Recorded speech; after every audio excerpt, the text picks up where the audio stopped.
If you grabbed any lefty from the 1990s and transported them here to 2019, they would be considered homophobic, Islamophobic, transphobic, and probably quite a few isms to go along with their phobias.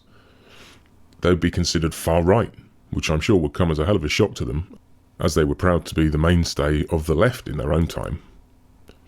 You've only got to watch the liberal comedies and BBC programmes from the 1990s to see this as clear as day. Try watching Friends, about as mainstream and progressive as you could find back then, and listen to some of Ross's jokes about his lesbian wife and how, quote, weird it was that she had a female partner and wanted to raise the child with her. Or listen to the repetitive and terribly homophobic jokes about whether Chandler is gay or not. It was a running thing for series after series. Hi, Dad. Hi, Mr. Bing.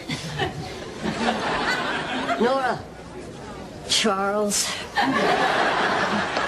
It's so great to see you both here. Yes. Although I think we may be seeing a little too much of some people. Aren't you a little old to be wearing a dress like that? Don't you have a little too much penis to be wearing a dress like that? Oh, my God. Hey, hey.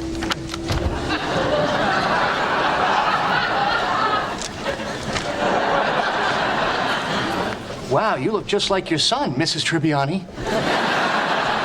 What? Are you referring to my man's bag? At first I thought it just looked good, but it's practical too. Check it out. It's got compartments for all your stuff. Your wallet, your keys, your address book, your makeup. I've been around long enough to actually remember what life was like around those times when these programmes were made, unlike most of the noisiest Marxists today.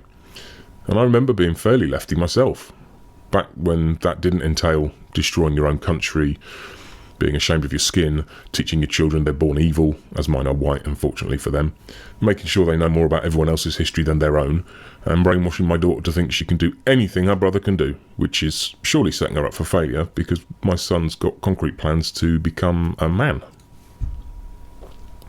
It often brings a smile to my face to think about how every one of today's leftists will eventually do as everyone does and grow up, learn what life's about, get a house, maybe some kids, a career instead of a job, a pension plan and so on. And then suddenly they will be the new far right when they politely question why their kids want to smash the system they've contributed to and struggle to build themselves a life in. It's a bitter pill to swallow, and the only saving grace, the only spoonful of sugar to help the medicine go down for me, is the fact that everyone will swallow it in their own time. Even you petulant, ungrateful Antifa types. One day, your life will demand of you a bit more hard work and selflessness than burning stuff and assaulting people. And just when you've started seeing the benefits of that hard work, just when you can start to feel proud of what you've achieved in your life, someone about half your age who's barely old enough to drive a car or drink a beer will come along and smash it to shit.